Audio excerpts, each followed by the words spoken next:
Imagine a universe where advanced civilizations have risen and fallen for millions of years, where technology beyond comprehension flows through trade routes spanning entire galaxies, and where peace has been maintained by ancient laws written in starlight itself. Now imagine that same universe cowering in terror as something unspeakable tears through reality, consuming everything in its path.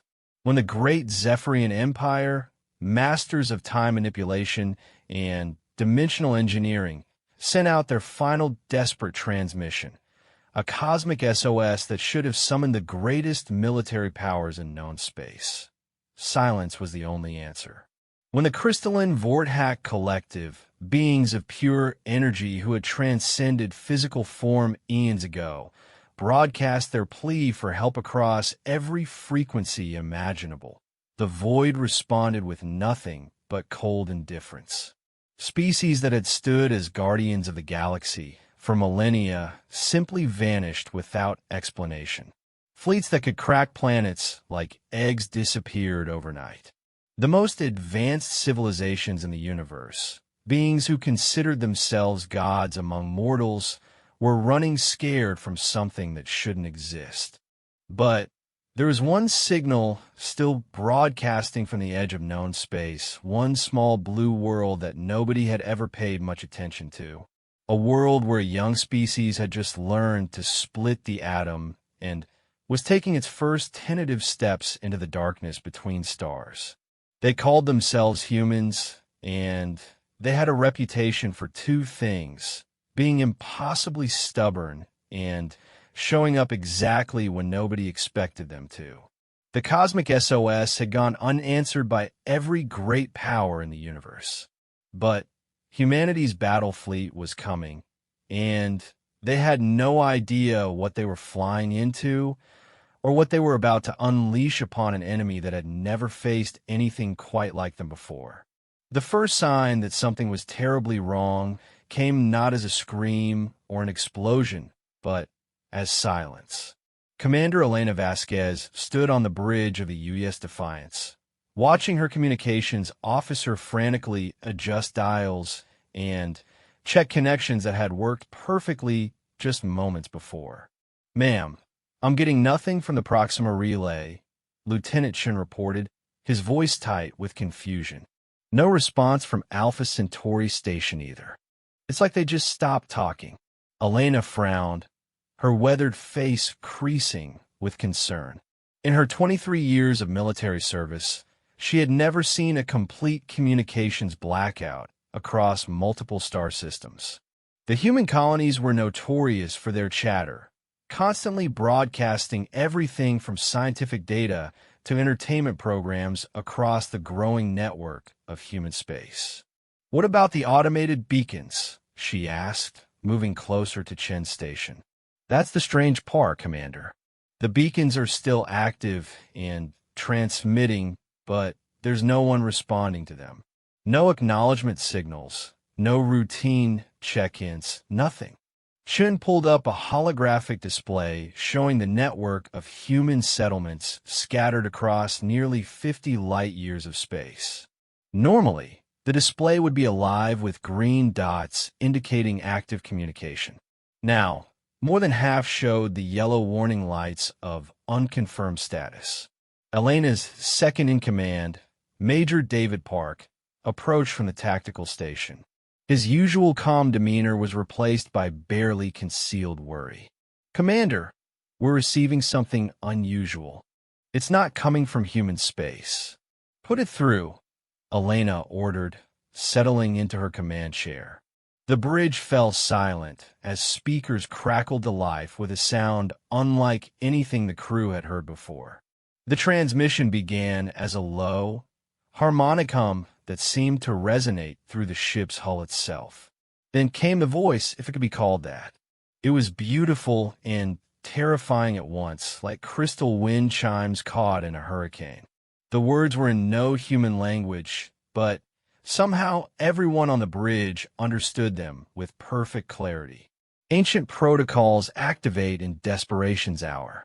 The devourers have returned to unmake what was made. We who shaped the void between stars call upon the old compact. We who brought light to the darkness before your species drew breath beg for aid. The barriers fail. The seals weaken. What was bound beneath reality tears free. We are the Zephyrian Empire, masters of time's flow, and we are dying. The transmission cut to static, then another voice emerged, this one like singing crystals, pure and otherworldly. We are the Vorthack Collective, children of pure energy, guardians of the dimensional gates. Our forms scatter before the consuming dark. We who transcended flesh, 10 million years past, find ourselves less than shadows. The enemy feeds on existence itself. They devour not just matter and energy, but the very concept of being. We call upon the old compact. We invoke the ancient oaths. We're our sworn allies. We're the guardians. More voices join the chorus, some mechanical, some organic, some that defy description entirely. Each spoke of destruction beyond comprehension, of an enemy that consumed not just worlds or civilizations, but the fundamental nature of reality itself. They spoke of the old compact, of ancient alliances and sworn oaths, of powers that had stood guard over the universe since before Earth's sun was born. And then, cutting through all other voices, came a sound that chilled Elena to the bone. It was laughter, not cruel or mocking, but infinitely amused, as if the universe itself had become the setup to some cosmic joke. Your guardians are dead, the laughing voice said, speaking in perfect, unaccented English. Your ancient allies have been consumed. Your sworn protectors have become part of us. We are the devourers, and we have been waiting so very long for this moment. We have tasted godlings and found them wanting. We have consumed empires that rule galaxies and found them lacking. But you small, loud, stubborn creatures from the edge of nowhere, you might actually be interesting. The transmission ended abruptly, leaving the bridge in stunned silence. Elena stared at the communication panel, her mind racing through the implications. Alien civilizations were real, had been real for millions of years, and they were under attack by something that viewed gods as appetizers. Commander, Chen's voice was barely above a whisper. There's more. I'm detecting massive energy signatures moving through space. They're big, ma'am. Bigger than anything in our databases. Elena stood slowly, her training taking over despite the impossibility of the situation. How big? Continental, Mom. Some of them are registering as larger than Earth's moon. Major Park moved to the tactical display, his face pale. Elena, look at this. The holographic representation of local space appeared, showing the positions of known stellar objects.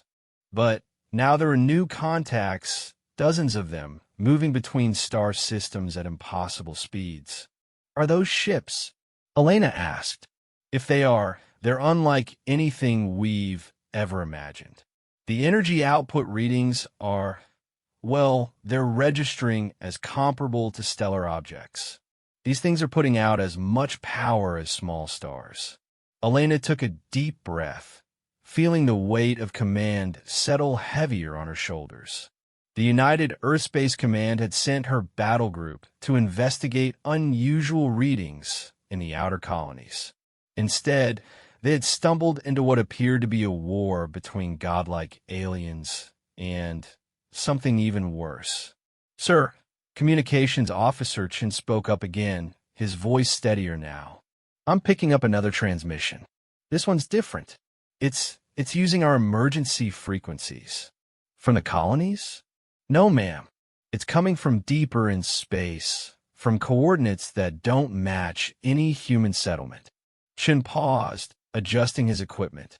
Ma'am, whoever is broadcasting knows our protocols, our language, our military codes. But according to our charts, there's nothing out there but empty space. Elena nodded grimly. Put it through. This time, the voice that emerged from the speakers was recognizably human, though strained and desperate. This is Admiral Sarah Mitchell, commanding the Deep Space Research Vessel Horizon's Edge. If any human vessels receive this transmission, listen carefully. We are not alone in the universe, and we are in grave danger. Unknown hostile forces are systematically destroying advanced alien civilizations. I repeat, they're alien civilizations. They're under attack, and they are losing. The transmission crackled with static before continuing. We intercepted the alien distress calls approximately 6 hours ago. Since then, we have observed the destruction of what can only be described as stellar engineering projects. Entire star systems are being systematically dismantled. The attackers are using weapons we cannot comprehend, technology that appears to violate basic physics. Another pause, filled with the sound of explosions in the background. We attempted to approach one of the alien vessels to offer assistance. It was a ship approximately 50 kilometers long, composed of what appeared to be crystallized energy. Before we could establish communication, it was attacked by something that I lack words to describe. The ship simply ceased to exist. Not destroyed, not vaporized, it simply stopped being, as if it had never existed at all. Elena gripped her command chair tighter. The implications were staggering. Humanity was not alone, but their first contact with alien life was coming in the form of a war that was already lost.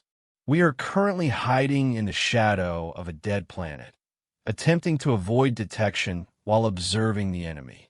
They call themselves the Devourers, and they appear to be systematically hunting down and consuming every advanced civilization in this region of space. Their technology is beyond our comprehension. They move through dimensions we cannot perceive. They manipulate matter and energy in ways that defy our understanding of physics. The transmission grew weaker, filled with increasing static. Most importantly, they know about Earth.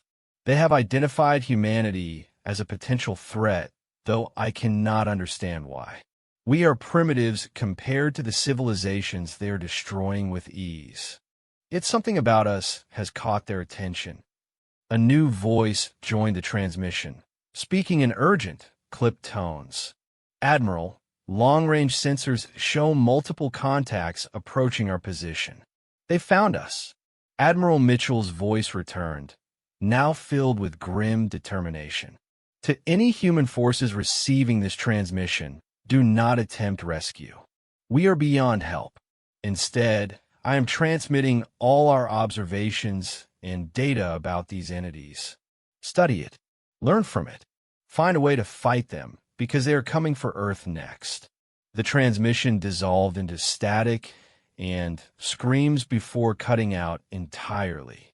Elena stood in the silence that followed, her mind processing the incredible information. Humanity's first contact with alien intelligence had come not through peaceful exploration or scientific discovery, but as a desperate cry for help from dying civilizations being hunted by cosmic predators. "Commander," Major Park said quietly, "what are your orders?" Elena looked at the tactical display, showing the impossible energy signatures moving through space, then at the communication station still crackling with alien voices calling for help that would never come. She thought about Earth, about the billions of humans who had no idea that their universe had just become infinitely larger and far more dangerous. "Set course for the alien distress signals," she ordered. "Maximum speed. Mom." Park's voice carried a note of incredulity. "With respect, Commander, we're talking about engaging entities that are destroying civilizations millions of years more advanced than us." Elena turned to face her crew, seeing her own determination reflected in their faces despite their fear. Maybe that's exactly why we need to go, she said. Every other advanced civilization is running or dying. Maybe what this universe needs right now is a species too young and too stubborn to know when they're outmatched. She looked back at the tactical display, watching the massive energy signatures continue their inexorable advance through space. Besides, she added with a grim smile, someone answered that cosmic SOS. Might as well be us. The UES Defiance changed course, its engines burning at maximum power as it raced toward a confrontation with forces beyond human comprehension. Behind them, the rest of the human battle fleet began to respond to Elena's emergency transmission. Ships throughout human space, turning toward coordinates that marked not just first contact, but potentially the last stand of intelligence in the universe. In the depths of space, ancient powers that had ruled galaxies for eons continued their desperate flight from an enemy that consumed existence itself. And racing to meet both predator and prey was humanity's finest, armed with nothing more than courage, curiosity, and the dangerous belief that sometimes being the underdog was the greatest advantage of all. The UES Defiance dropped out of hyperspace into a scene that defied human comprehension. What should have been empty space was filled with structures that hurt to look at directly, massive geometric forms that seemed to fold in on themselves, creating optical illusions that made the crew's eyes water and their heads throb. "Jesus Christ," whispered Lieutenant Shun, staring at his sensor readings in disbelief. "Commander, I'm reading artificial structures the size of small moons. Some of them are registering as having negative mass." Elena studied the holographic display that had materialized above the tactical station. What she saw challenged every assumption about physics she had ever held. Crystalline towers stretched between floating land masses, connected by bridges of pure energy that pulsed with colors that had no names. Entire cities seemed to exist in multiple dimensions simultaneously, their buildings phasing in and out of visible reality. "Ma'am," reported Chief Science Officer Dr. Rebecca Torres from her station, her voice filled with wonder and terror. "I'm detecting breathable atmospheres contained within force fields around those structures. The energy requirements to maintain atmosphere pressure in open space should be impossible, but somehow they're doing it. Are there life signs?" Elena asked, though part of her dreaded the answer. "Yes, but they're unlike anything in our databases. Some are registering as pure energy patterns, others as crystalline matrices. There are beings down there that exist partially outside normal space-time." Torres paused, checking her readings again. "Commander, one of the energy signatures is approaching us." On the main screen, a point of light began to grow larger, resolving into something that made the entire bridge crew gasp in amazement. It was a ship, but calling it that seemed inadequate. The vessel appeared to be grown rather than built, its organic curves flowing like frozen music made visible. It was easily 10 times the size of the Defiance, its hull shifting through colors that had no human names. "Incoming transmission," Chen reported, his fingers dancing over his controls. It's beautiful." The voice that emerged from the speakers was like wind chimes made of starlight, melodious and ethereal. Yet somehow, everyone on the bridge understood it perfectly. "Creatures of solid matter and brief existence, you should not have come to this place. The devourers hunt here, and your small vessels offer no protection from their hunger." Elena stepped forward, addressing the empty air as if the alien could see her. "This is Commander Elena Vasquez of the United Earth Space Command. We received your distress signal and came to offer assistance." A pause, then what sounded like musical laughter, though tinged with sadness. "You would offer aid to the Zephyrian Empire?" You who have barely learned to walk between stars would stand against entities that feast on the dreams of gods? Your courage is unexpected.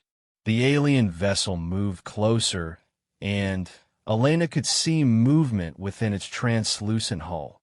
Figures that seemed to be made of flowing light, constantly shifting and changing. I am crystalline song in the void, voice of the dying fleet.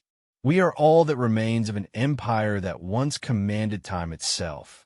17 million years we ruled the galaxy, bending reality to our will. Yet in mere days, the Devourers have reduced us to fleeing refugees. Major Park approached Elena, speaking in low tones.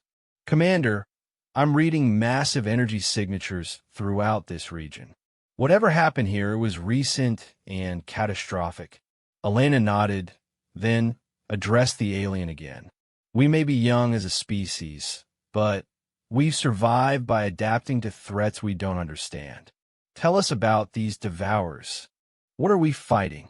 The alien ship pulsed with colors that suggested deep thought. When the voice returned, it carried an undertone of desperate hope.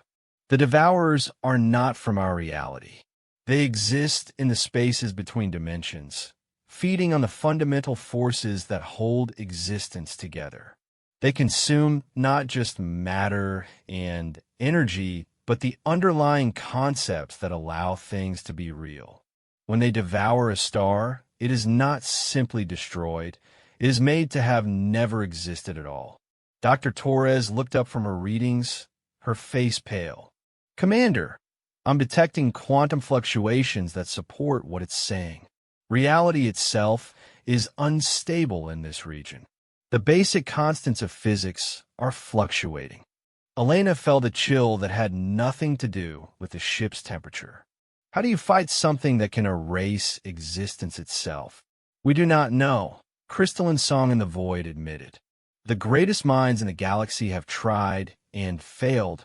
The Vorthack Collective, beings of pure thought who transcended physical form 10 million years ago, were consumed in mere moments.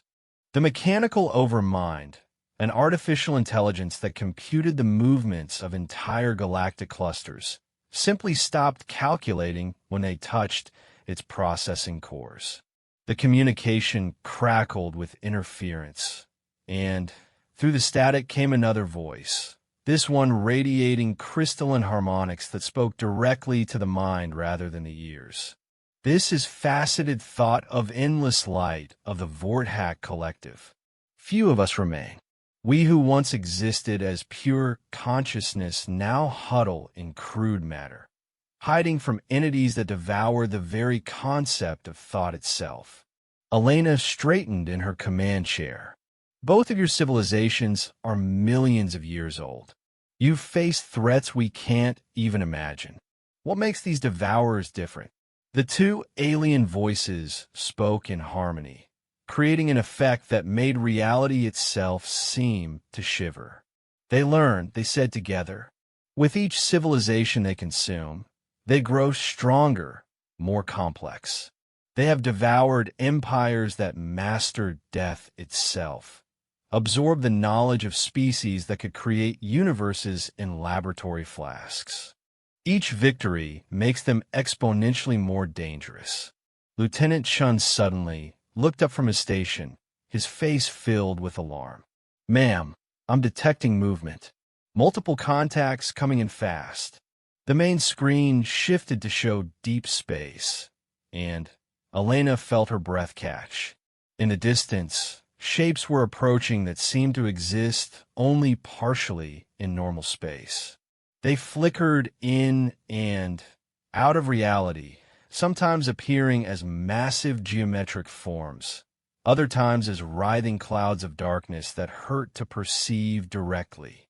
The Devourers whispered crystalline song in the void. They have found us. Your arrival has drawn their attention. Elena watched as more Devourer entities came into view. They moved with purpose and intelligence, arranging themselves in what could only be attack formations. Some are the size of city blocks, others stretched across kilometers of space. All of them radiated a wrongness that made the human crew feel sick just looking at them. "How many are there?"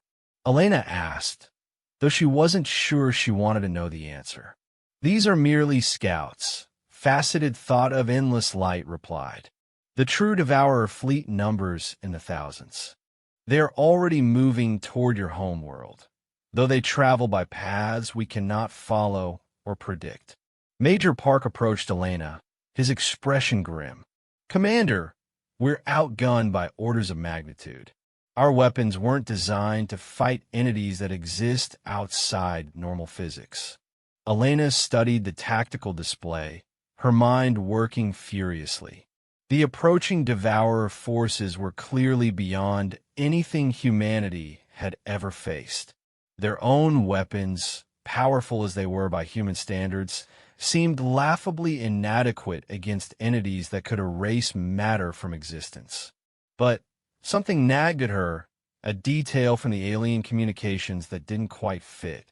"Crystalline Song," she said, "you mentioned that the Devourers learn from each civilization they consume. Have they ever encountered a species like humanity before?" "No," came the immediate reply. "You are unique in our experience. Most species develop along predictable paths. They master energy, then matter, then space-time, then consciousness itself. But your species, you seem to have developed these capabilities in parallel, without following the expected progression." "Dr." Torres looked up from her console, excitement mixing with fear in her voice. "Commander, that might actually be significant. I'm analyzing their approach patterns, and they seem to be expecting us to behave like a typical advanced civilization. They're positioning themselves to counter energy-based defenses and reality manipulation weapons."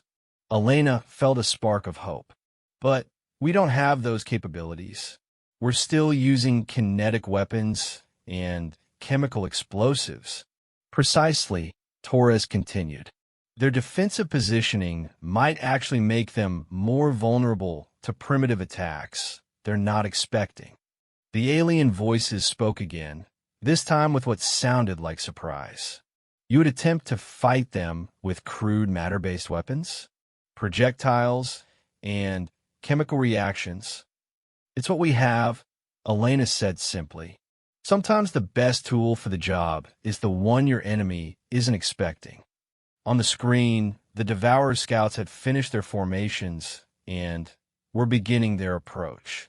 As they drew closer, their true nature became more apparent. They weren't ships in any conventional sense, but rather wholes in reality held together by malevolent intelligence. Where they passed, space itself seemed to decay, leaving trails of absolute nothingness in their wake. "All ships, this is Commander Vasquez," Elena broadcast on the fleet communications channel. "We are engaging hostile forces of unknown origin. These entities pose an existential threat not just to humanity, but to all intelligent life in the universe. We may be outmatched, but we are not outgunned. Remember your training, trust your equipment, and show these things what happens when they threaten Earth." The response came immediately from Captain Rodriguez of the UES Vengeance. "Copy that, Commander. Standing by for attack coordinates." Captain Zhang of the UES Thunder added her voice. "Ma'am, whatever these things are, they just made the mistake of picking a fight with humans. They're about to learn why that's never a good idea." Elena allowed herself a grim smile. Whatever else could be said about humanity, they had never backed down from a fight, no matter how impossible the odds. "Crystalline Song, Faceted Thought," she said, addressing the aliens. "If you're willing to coordinate with us, we might have chance. Your knowledge of their capabilities combined with our unconventional approach might be enough to surprise them." The alien ship pulsed with colors of deep thought. "You would trust beings you have known for mere minutes with your lives and the fate of your species?" We're trusting beings who answered our call for help, Elena corrected. That's what allies do. The first Devourer scout reached weapons range, and Elena saw her crew tense at their stations. Whatever happened next would determine not just the fate of this battle, but possibly the survival of intelligence itself in the universe. All ships, weapons free, she commanded. Let's show these things what humanity is made of. The UES Defiance fired the first shot of humanity's war against cosmic horror. Its kinetic projectiles racing through space toward an enemy that had never before faced anything quite so primitive, and perhaps for that very reason, quite so dangerous.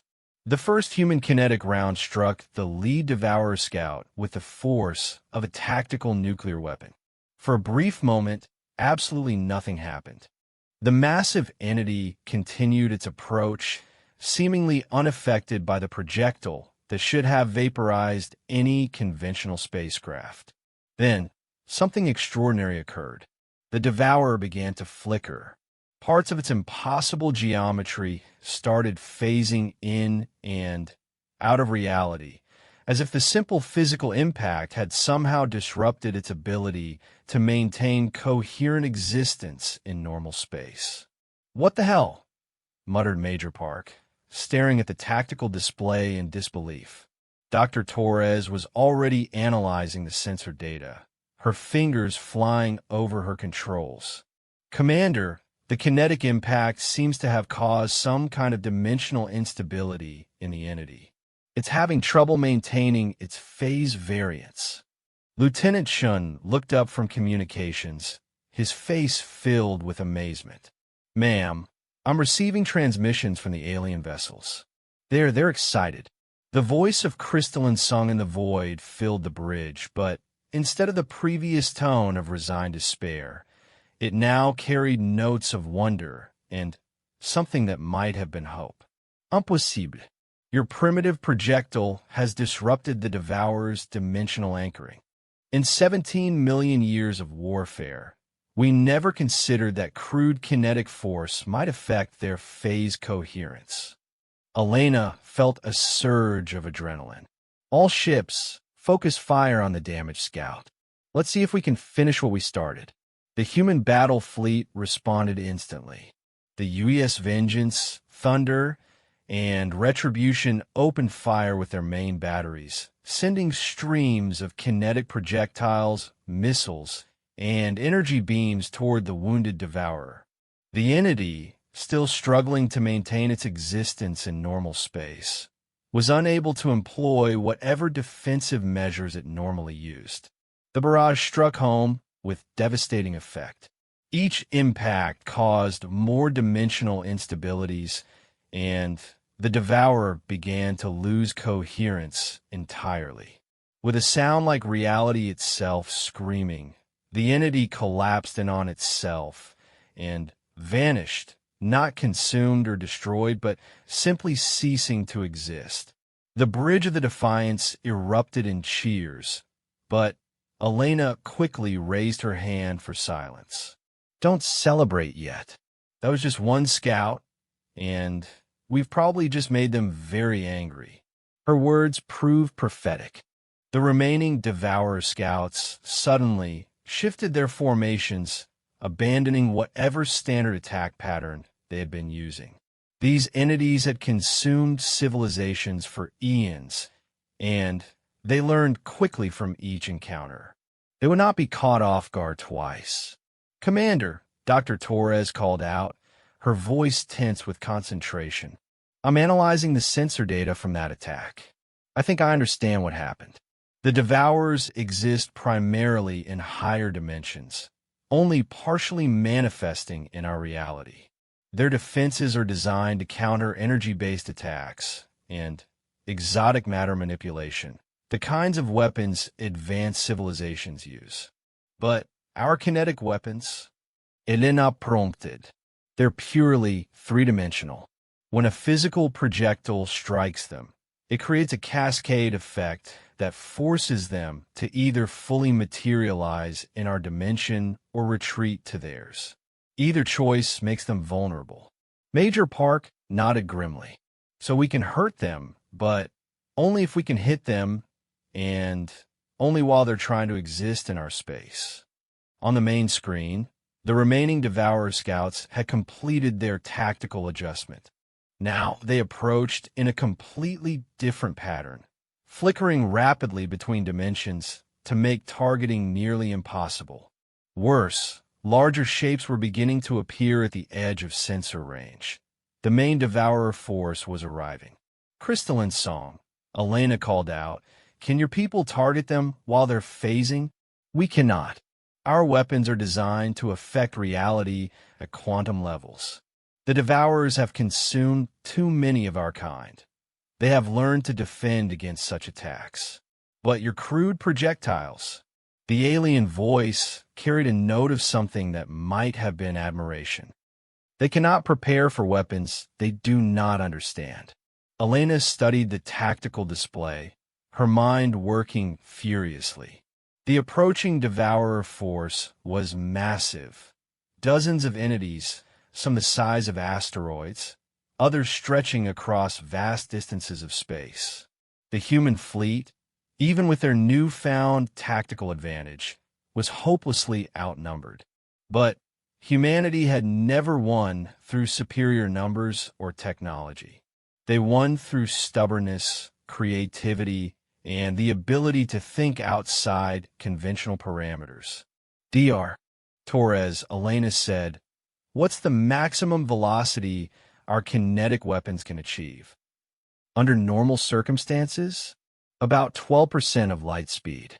But, Commander, even at maximum velocity, we can't achieve the rate of fire necessary to engage that many targets." Elena smiled grimly. "What if we weren't trying to engage all of them? What if we were trying to do something they wouldn't expect?" She turned to Lieutenant Shun. "Open a channel to all human vessels and our alien allies." When a connection was established, Elena addressed her mixed fleet with the calm confidence that had gotten her through 2 decades of military service. "All ships, this is Commander Vasquez. We face an enemy that has destroyed civilizations millions of years more advanced than us.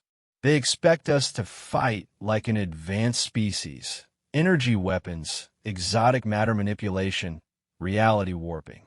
Instead, we're going to fight like humans." She paused, letting her words sink in. "The enemy is vulnerable to kinetic impact while they're manifested in our dimension. They're also clearly intelligent and capable of rapid tactical adaptation.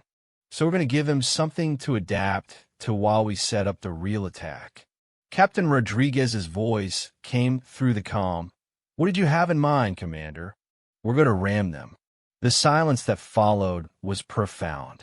Even the alien voices seemed stunned by the audacity of the proposal. Major Park was the first to speak. "Elena, even if ramming could destroy them, we'd lose our ships in the process. And there are dozens of them." "Not if we do it right," Elena replied. "Dr. Torres, how long would it take to rig our smaller vessels as kinetic weapons? Remove life support, maximize engine output, pack them with every explosive we have." Dr. Torres ran quick calculations. "With our fabrication systems, maybe 2 hours for a full conversion." "But, Commander, even our largest ships wouldn't have enough mass to guarantee kills against targets that size." "They would if they were moving fast enough. And, more importantly, they would if the targets are distracted by something else." Elena turned to address the alien vessels. "Crystalline song, faceted thought, I have a proposal. We know your energy weapons can't penetrate their defenses anymore, but can they still cause them to manifest more fully in our dimension?" The crystalline harmonics of the Vorthack collective members' voice carried notes of sudden understanding. "Yes, if we coordinate our attacks to force them into full manifestation, then our kinetic weapons will be maximally effective," Elena finished. "We turn your ships into targeting systems, and hours into ammunition. Crystalline Song in the Void spoke with growing excitement. But what of your crews? Your people would be sacrificing themselves. Not necessarily, Elena said, a plan forming in her mind. We pulled back our manned vessels and use our unmanned support craft. Drones supply ships, even our shuttles. Anything that can carry engines and explosives. Lieutenant Shun looked up from his station. Ma'am, that still might not be enough firepower to handle the main force. I'm reading at least 40 major entities approaching, some of them registering as larger than our biggest ships. Elena nodded grimly. Then, we make sure our shots count. Dr. Torres, what would happen if we detonated our entire antimatter reserves simultaneously? The science officer's eyes widened in horror and understanding. Commander, the energy release would be comparable to a supernova. It would destroy everything within several light years. Including us, Major Park added quietly. Including the Devourers, Elena countered. And more importantly, it would send a message to whatever main force is behind them that humanity doesn't go down without a fight. The bridge fell silent as everyone absorbed the implications. Elena was proposing that they sacrifice themselves not just to win a battle, but to establish humanity's reputation as a species that would rather die fighting than submit to conquest. The voice of Captain Zhang from a UES Thunder came through the comm, breaking the silence. Commander, I've been listening to your plan. You're talking about turning this entire engagement into a suicide mission. I'm talking about turning it into a victory, Elena replied firmly. Every species these things have encountered has either fled or been consumed. We're going to do something they've never seen before. We're going to hurt them badly enough that they think twice about attacking Earth. Faceted Thought of Endless Light spoke, its crystalline voice carrying deep emotion. Your species is remarkable. In all our eons of existence, we have never encountered beings willing to sacrifice everything for people they have never met. You answer our call for help, Elena said simply. That makes you our people. The tactical display updated, showing the massive Devourer force now clearly visible as it approached their position. The entities moved with the confidence of predators who had never faced serious resistance. Their impossible geometries shifting through dimensions as they prepared to consume yet another group of defenders. All ships, Elena broadcast, begin conversion of unmanned vessels to kinetic weapons. Alien allies, prepare to coordinate targeting solutions. We have approximately 90 minutes before they reach optimal firing range. She looked around the bridge at her crew, seeing determination mixed with fear in their faces. They all understood what they were facing and what their survival chances were. Yet not one of them suggested retreat. Commander, Major Park said quietly, what if this doesn't work? What if we sacrifice everything and it's not enough to stop them? Elena looked at the tactical display, with the approaching Devourer fleet blotted out the stars with their wrongness. Then she thought about Earth, about the billions of humans who had no idea their universe had just become a far more dangerous place. Then, at least they'll know they were in a fight, she said. And maybe that will be enough to give Earth the warning it needs to prepare.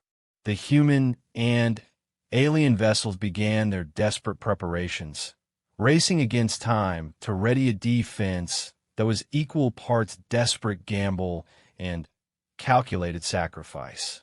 In the depths of space, ancient horrors that had feasted on gods approached their prey, unaware that they were about to encounter something entirely new in their eons of existence. A species that measured victory not in survival, but in how much damage they could inflict before the end.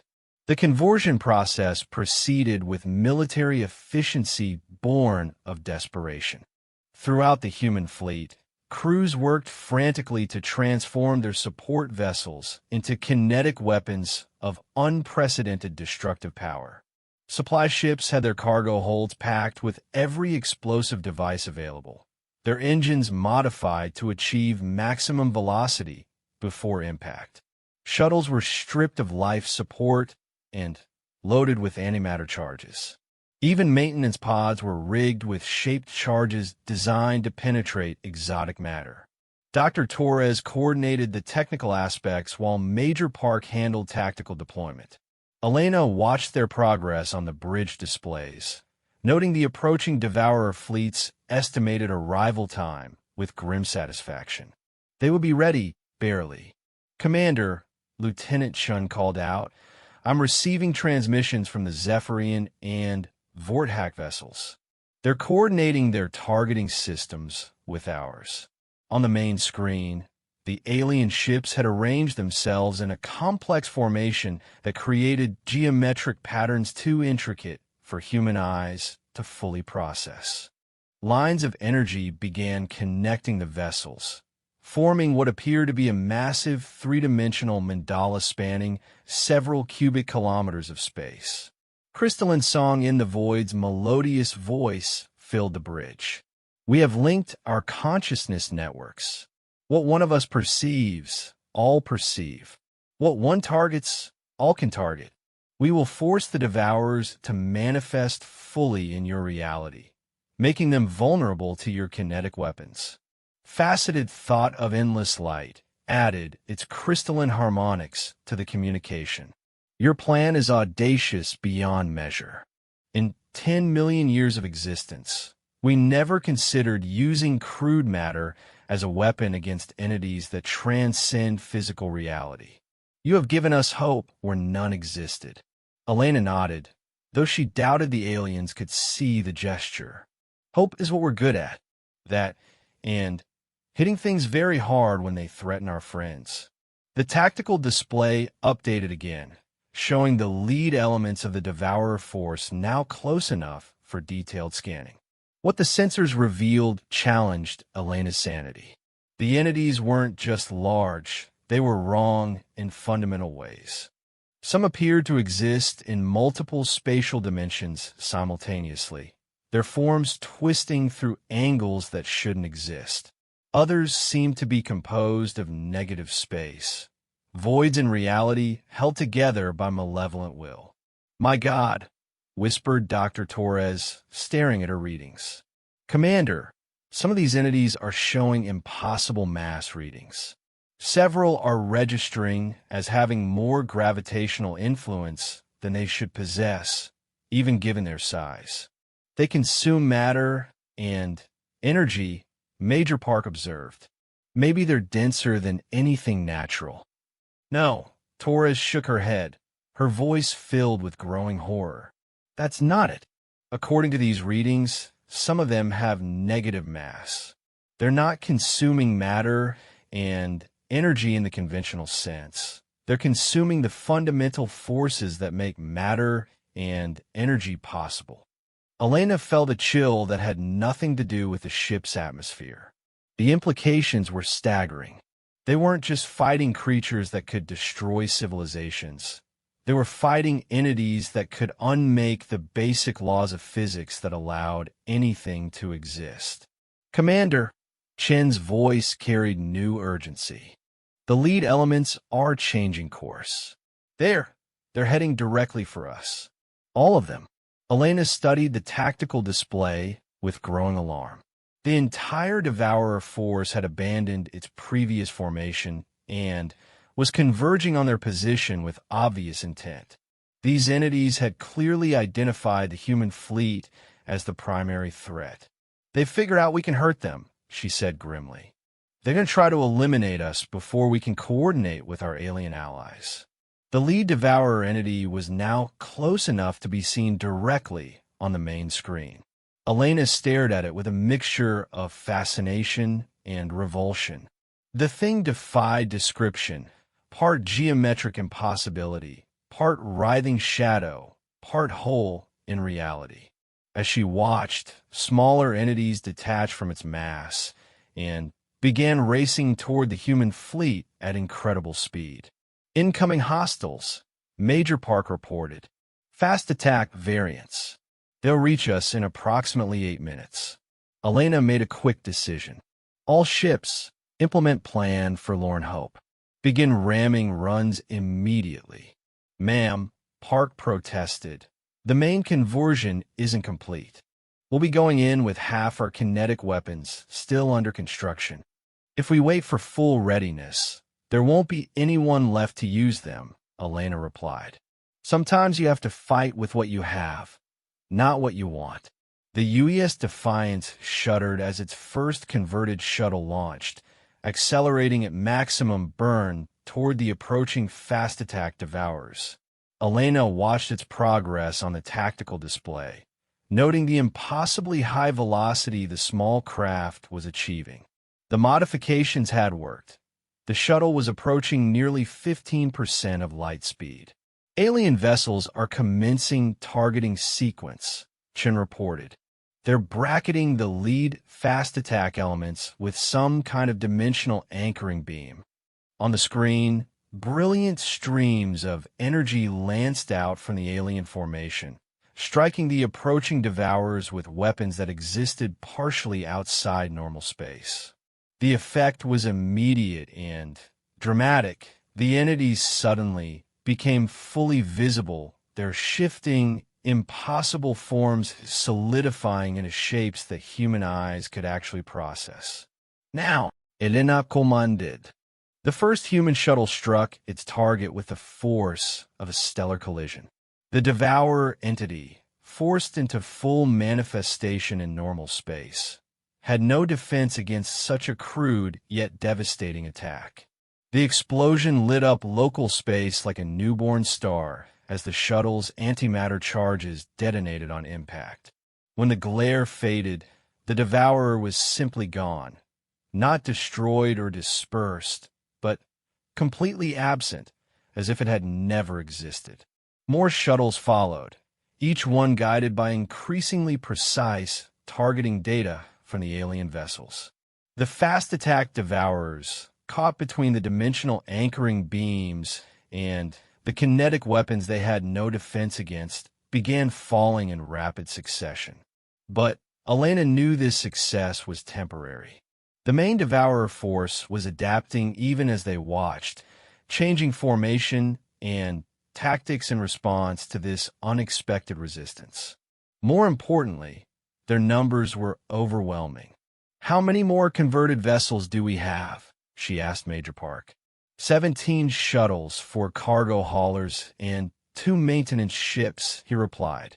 After that, we're down to the manned vessels. Elena nodded grimly. 23 weapons against a force of over 40 major entities, plus whatever support craft they might deploy. The mathematics were stark and unforgiving. "Ma'am," Dr. Torres called out, her voice filled with alarm. "Long-range sensors are detecting additional contacts. A lot of them. The main Devourer fleet is arriving." Elena looked at the updated tactical display and felt her heart sink. The 40 entities they were already facing had been merely the advance guard. The true Devourer fleet stretched across light years of space.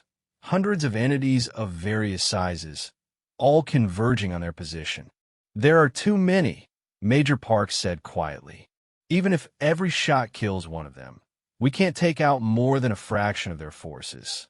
Elena stared at the display, her mind racing through possibilities.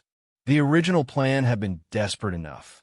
Sacrifice everything to inflict maximum damage and send a warning to Earth. But faced with forces of this magnitude, even that seemed insufficient. Then, she remembered something from the alien communications, a detail that had seemed unimportant at the time. "Crystalline song," she called out. "You mentioned that the Devourers learn from each civilization they consume. What exactly do they learn?" The melodious alien voice carried notes of curiosity.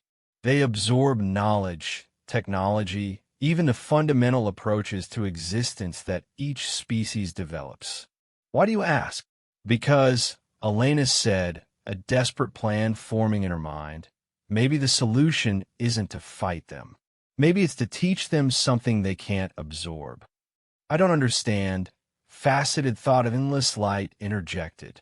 What knowledge could your young species possess that would affect entities who have consumed the wisdom of galactic empires? Elena looked around the bridge at her crew. Human beings who had left the safety of their homeworld to answer a distress call from aliens they had never met, who were preparing to sacrifice their lives for the slim chance of protecting people they would never see again. The one thing they've never encountered before, she said. The knowledge of how to choose death over victory, sacrifice over survival. They've consumed species that fought to live. They've never consumed a species that fights to die. The bridge fell silent as everyone absorbed the implications of her words. Ma'am, Park said carefully, are you suggesting we deliberately allow ourselves to be consumed? I'm suggesting we make sure that when they consume us, they get more than they bargained for. Elena turned to Dr. Torres. How much antimatter do we have left in our reserves? Approximately 200 kilograms across the entire fleet, Torres replied. More than enough to sterilize several planets, but not nearly enough to destroy a force this size. What if we didn't try to destroy them with the explosion? Elena asked. What if we try to teach them something instead? She looked at the tactical display, where hundreds of devourer entities continued their inexorable approach. Each one represented the consumed knowledge of countless civilizations, the accumulated wisdom of species that had ruled galaxies for millions of years. They learn from what they consume, she continued. Every time they absorb a civilization, they become more complex, more capable. But what if they absorb something that wasn't meant to make them stronger? What if they absorb the concept of self-sacrifice itself? Dr. Torres's eyes widened as she began to understand. You're talking about using our own consumption as a weapon, making sure that when they absorb human knowledge and culture, they inherit our willingness to sacrifice everything for others. Exactly. They've consumed gods and found them predictable. They've absorbed empires and found them logical. But they've never tried to digest the kind of stubborn, irrational love that makes a species charge into impossible odds to protect strangers. Elena looked at her crew, seeing understanding and determination growing in their faces. We're going to ram the flagship, she announced. All of us. Every manned vessel, maximum velocity, targeted on their largest entity. And when they try to consume us, they're going to learn what it means to be human. The plan was insane, desperate, and almost certainly futile. But as Elena watched her crew prepare for humanity's first and final lesson to the cosmos, she felt a pride that no amount of certain death could diminish. They were about to teach the universe's apex predators something new about the nature of courage, and perhaps, in doing so, give the galaxy a weapon it had never possessed before. The human fleet began its final approach with engines screaming at maximum burn. Every manned vessel aimed directly at the largest devourer entity, a nightmarish mass of twisted geometry that stretched across thousands of kilometers of space. Elena watched the distance close on her tactical display, feeling a strange calm settle over her as the reality of their situation became undeniable. All ships reporting ready for ramming speed, Major Park announced, his voice steady despite the magnitude of what they were attempting. Antimatter charges are armed and synchronized for simultaneous detonation. Elena nodded. Then, open communications to address not just her fleet, but the alien vessels that had become their unexpected allies. Crystalline song. Faceted thought. I want you to record everything that happens next. When we're consumed, study how the devourers react to absorbing our knowledge. If our theory is correct, something fundamental might change in their behavior patterns. The melodious voice of crystalline song in the void carried deep sadness mixed with hope. We will bear witness to your sacrifice. Your species' courage will be remembered long after the stars themselves fade. Don't remember our courage, Elena replied. Remember our stubbornness. That's what's going to make this work. Lieutenant Shun looked up from his communication station. Ma'am, I'm picking up transmissions from the other human vessels. They're saying goodbye to each other. Elena listened as voices from across the fleet shared final messages, jokes, memories, expressions of love for families they would never see again. Captain Rodriguez was telling his crew about his daughter's first steps. Captain Zhang was reciting poetry her grandmother had taught her as a child. Throughout the fleet, humanity's finest were facing the end with the same mixture of fear, determination, and dark humor that had carried their species through every crisis in its history. Dr. Torres, Elena said, final analysis on the target. What exactly are we flying into? The science officer consulted her readings with professional calm, as if she were discussing routine stellar phenomena rather than preparing to ram an entity that consumed gods for breakfast. The flagship appears to be the central node for their collective intelligence. It's coordinating the movements of the entire fleet and seems to serve as a repository for absorbed knowledge from previous conquests. Perfect, Elena said grimly. If we're going to teach them something new, we might as well talk to the head of the class. The distance to target continued to shrink. At their current velocity, they would reach the Devourer flagship in less than 10 minutes. Around them, space itself seemed to recoil from the entity's presence, with visible distortions in the fabric of reality marking its boundaries. Commander, Major Parks said quietly, I've been thinking about what you said, about teaching them self-sacrifice. What if it doesn't work the way we hope? What if absorbing our willingness to die for others just makes them more efficient killers? Elena had been wondering the same thing. The plan was based on hope and desperation rather than solid tactical doctrine. But as she looked at the approaching horror that had already consumed countless civilizations, she realized that hope and desperation might be exactly what the universe needed. Then, at least we'll have tried something they didn't expect, she said. And maybe there will be enough to give other species ideas about how to fight them. The Devourer flagship began to react to their approach. Smaller entities detached from its mass, moving to intercept the human vessels.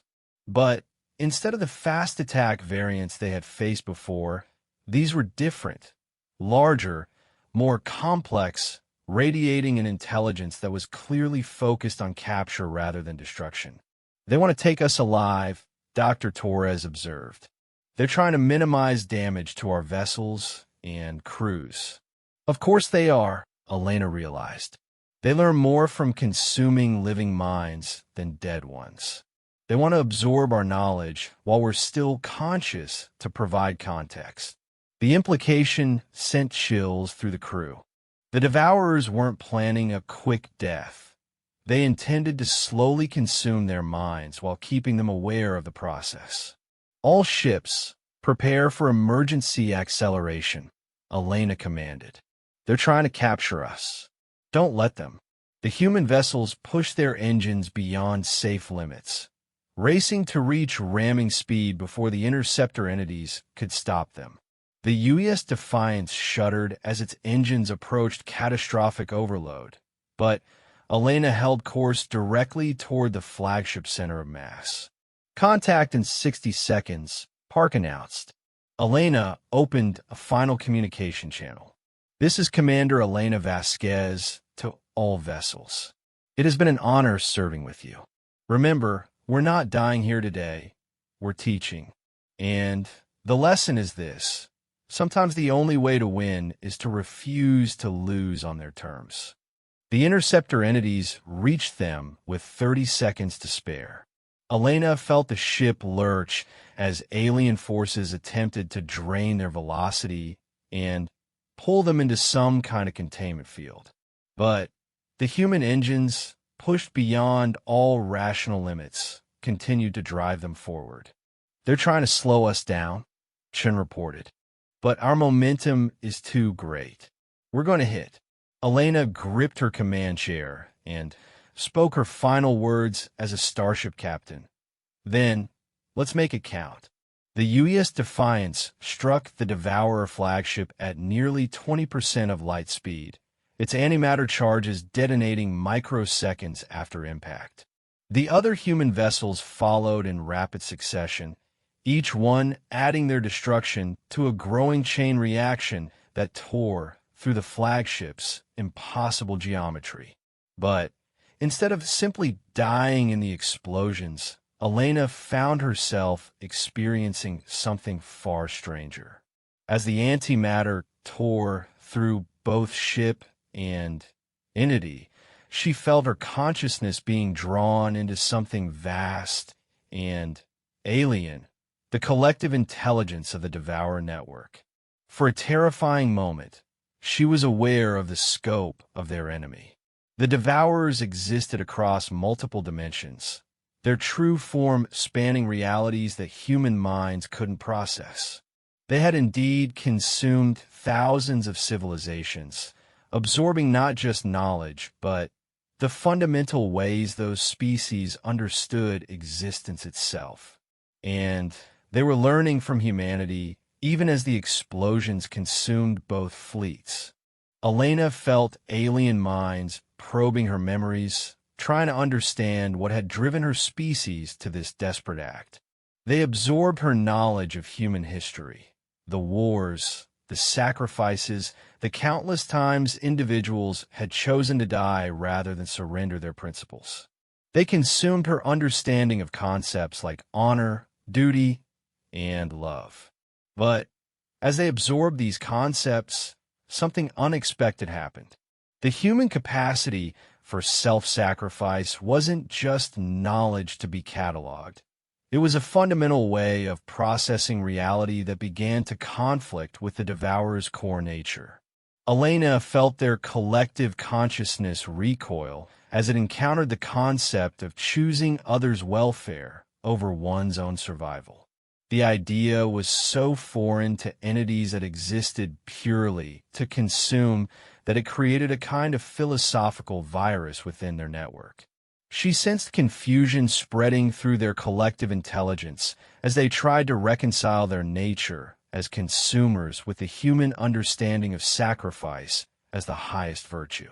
The contradiction created feedback loops that began to cascade through their decision-making processes. More importantly, Elena realized that the other human crews were experiencing the same absorption process. Hundreds of human minds were being consumed simultaneously, each one carrying the same fundamental message. Sometimes the greatest victory comes from choosing to lose everything for others. The Devourers had absorbed countless civilizations that fought to survive, species that used every advantage to preserve themselves. But they had never encountered a species whose greatest cultural achievement was the willing sacrifice of the self for others.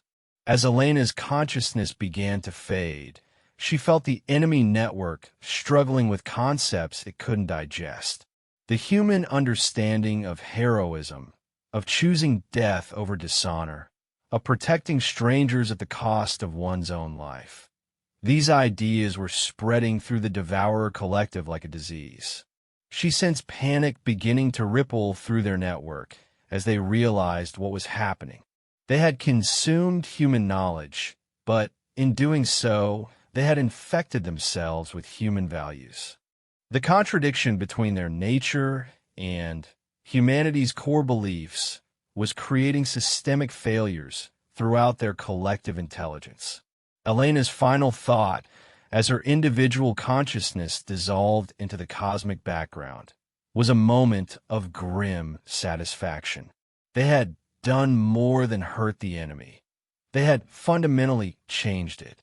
In the depths of space, the surviving alien vessels watched in amazement as the massive Devourer fleet began to exhibit unprecedented behavior. Instead of continuing their systematic consumption of the region, the entities began to hesitate. Some turned away from defenseless refugee ships. Others seemed to be experiencing internal conflicts that manifested as visible distortions in their forms. Crystalline Song in the Void's voice carried wonder and hope as it broadcast to the scattered survivors of a dozen civilizations. The humans have done something impossible. The Devourers are changing. Their collective consciousness is fragmenting. Some of them are refusing to consume. Others are actively protecting the very refugees they came to devour. Faceted thought of endless light added its crystalline harmonics to the message. The human concept of self-sacrifice has become a virus within their network. They absorb human minds, expecting to gain knowledge of advanced tactics or hidden weapons. Instead, they consumed an idea that is fundamentally incompatible with their existence. Across the galaxy, the surviving members of ancient civilizations began to receive the same incredible news. The Devourers, unstoppable consumers of reality itself, were experiencing the first philosophical crisis in their existence. Some were breaking away from the collective, refusing to participate in further consumption. Others were turning their power to protective rather than destructive purposes. The great enemy that had threatened all existence had been defeated not by superior weapons or ancient wisdom, but by a young species' stubborn insistence that some things were more important than survival itself. Humanity's final gift to the universe was the knowledge that sometimes the only way to truly win is to be willing to lose everything for others.